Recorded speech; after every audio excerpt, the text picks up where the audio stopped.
It's really important to talk about academic integrity in this institution because it's not only culturally specific, it's institutionally specific. So we need to understand what it looks like here.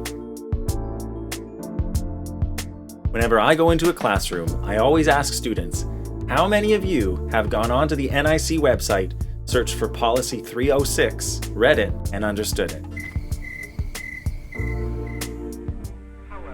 Oh, Jack, what do we need rules for? Yeah, the answer is always 0, which is fine, because that's what I'm here for. I'm here to summarize what academic integrity looks like at NIC. According to policy 306, there are 4 forms of academic misconduct: cheating, fabrication, impersonation, and plagiarism. I'm going to be focusing on plagiarism today. In terms of who makes decisions around sanctions or consequences, NIC has deans and an academic integrity committee for that. This is important to know because once an instructor believes academic misconduct has taken place, it's not actually that instructor who has the power anymore. That means they have no power to take severe punitive measures, but no power to give second chances either. If you're ever brought up on an allegation of misconduct, the Office of Student Affairs, and more likely myself, supports you throughout this process and ensures you have a voice because the process can be a little bit scary.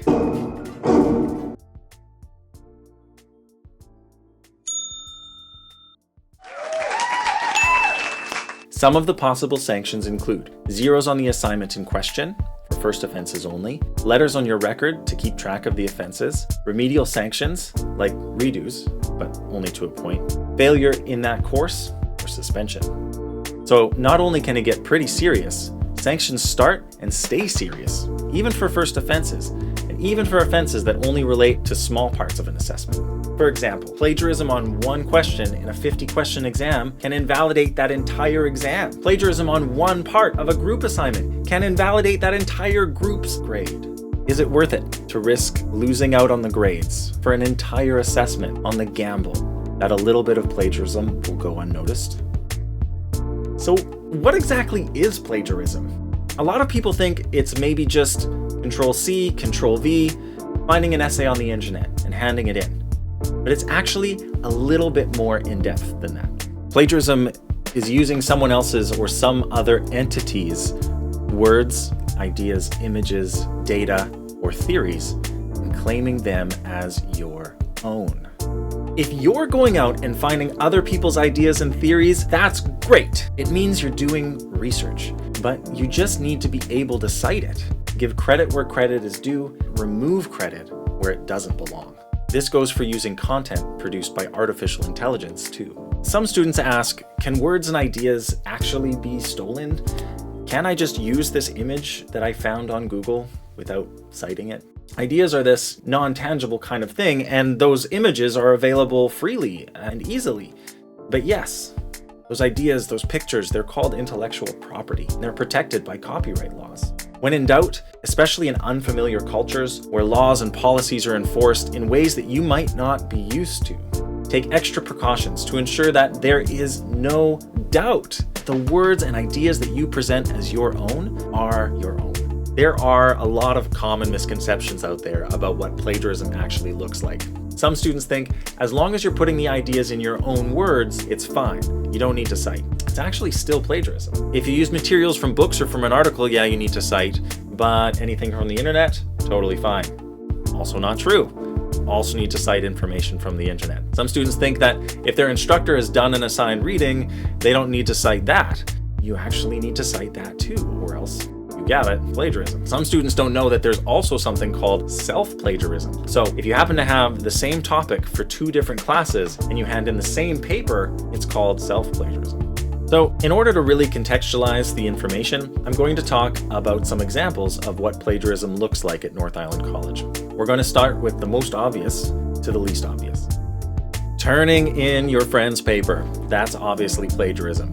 Copying words or ideas from someone else or some other entity and not giving credit. Forgetting to put quotation marks around a quotation even, or giving incorrect information about the source of a quotation or a paraphrase. Changing words in something that you're paraphrasing, but keeping the same sentence structure that can also be considered plagiarism. And it's something that we see a lot of in the writing centers at our various campus libraries. Paraphrasing is one of those things that everyone can learn to do a little bit better, not just second language learners. If you have any questions around what proper paraphrasing looks like, you need to come to the Writing Center and talk to a tutor or staff member there. Also, if you take so much information from one single resource and you put that in your paper, even if you cited it, if you're saying, this is what I did, doesn't actually represent what you did or what you can do or what you know, that could be considered plagiarism too. Now that you're sufficiently terrified,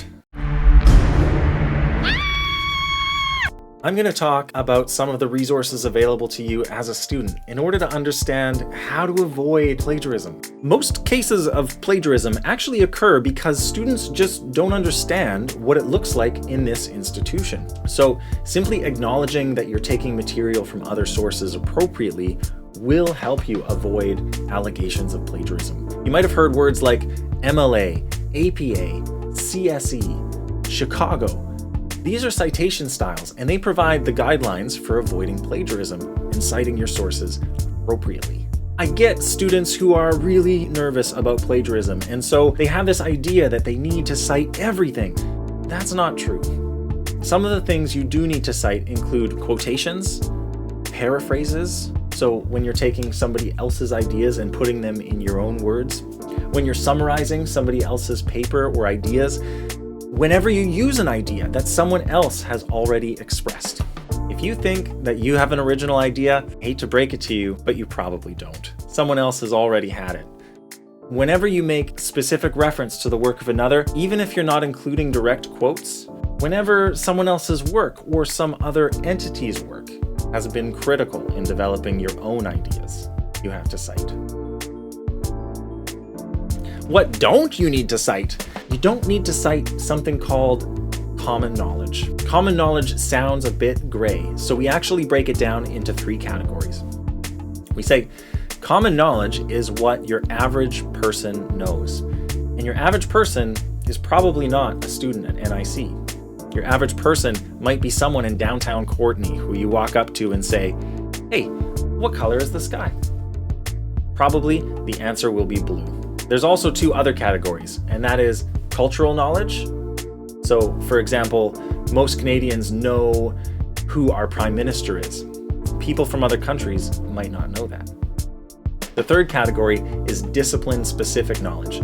So, if you're in a business class, you probably have a lot of information and terminology that other students outside of business don't know. If you do have a question about what is common knowledge or how to present your work in a class subject area without fear of being brought up on an allegation of academic misconduct, always check with your instructor. Expectations can vary wildly from department to department, from class to class, and even from instructor to instructor.